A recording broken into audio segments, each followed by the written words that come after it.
Hello everyone, welcome back to another YouTube video, and I'm in this setup this time because it's much better than the one in there, plus the lighting's better in here. I would turn this on, but it doesn't actually do anything. Yeah, I spent money on a light that I don't need, brilliant. Anyway, this is another LEGO Games review video. This is actually, I think, probably gonna be the last one for a little while because I simply can't see what other game I can review. Anyway, this LEGO game review will be LEGO Indiana Jones 2 The Adventure Continues from 2009.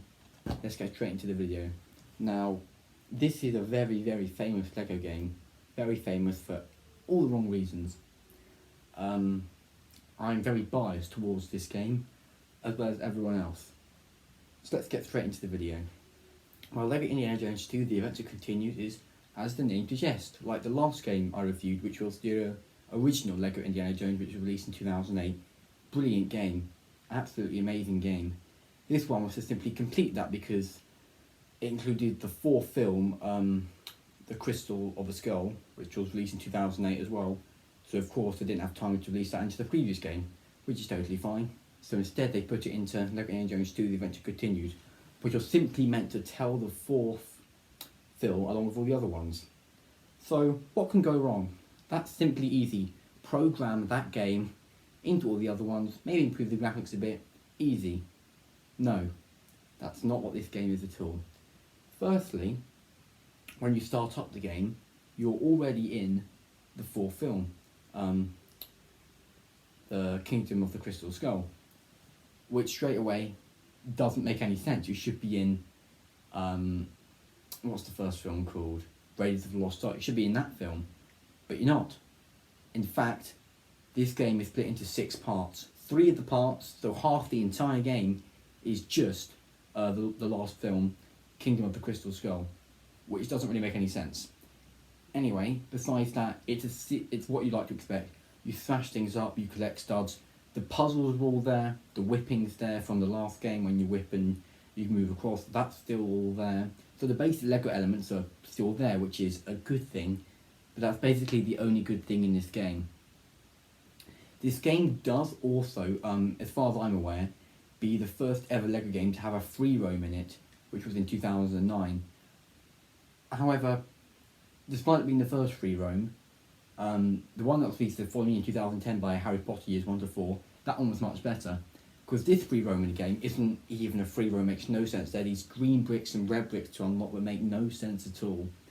The free roam is just really there to fill you in between levels. Why can't you just have a hub where you can go to levels like all the other LEGO games and that worked perfectly fine? Yeah, this game's a bit of a mess. In terms of characters, there's quite a few characters. There are, over 130 playable characters to unlock and buy. So, I mean, that's all the same. You buy characters by doing levels or just simply in that little free roam section, you can buy characters. So that element's still there. So, what about the actual gameplay itself? Well, like I said, there are 6 parts, all with 5 little chapters each. So that's 6 on 5, that's 30 sections in total. So the levels themselves are really just a league of its own. Not in a good way actually, but neither in a bad way. Like, normally you would have a good 10-minute level, 15-minute level. This one, they're just short, kind of rapid 5 to 10 minute levels, where the only thing you can collect is just the True Adventurer status bar. No mini kits, no red bricks level, not even any form of collectible, not even a hat. Nothing, just a stud bar. And when you go back into the level, you can't even replay the level, you can only collect studs, which makes no sense. And it's not like you even need that many studs to beat the game anyway.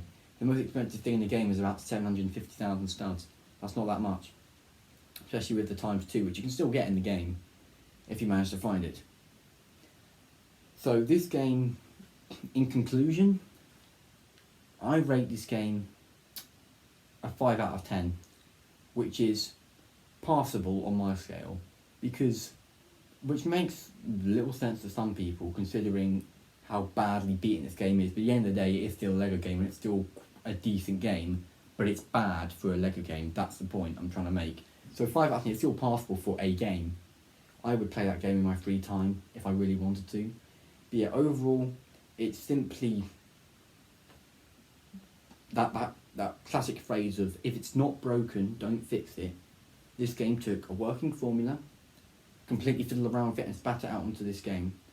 And it doesn't make any sense, because no other Lego game before or after it was like this one. Which led us to believe, was this simply supposed to be different? Was this supposed to be better? Because the box art of the game is very, very good. It's very classic.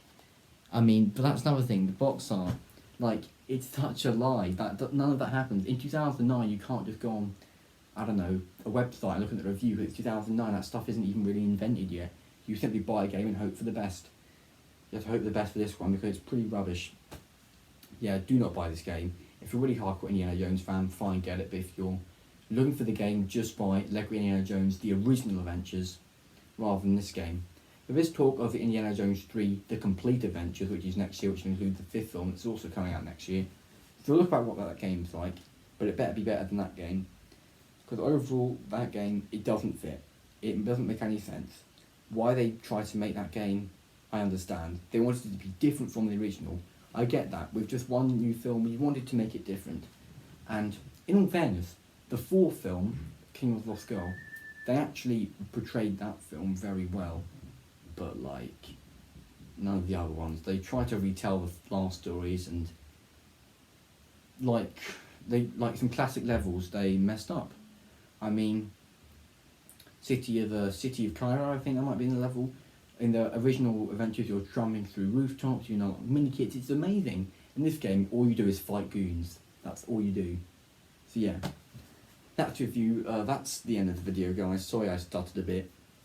You would expect from a game like that. Whether this may be the last Lego game review ever, because that's the last one. I did enjoy making this series, and I'll see you all in my next video next week. Good.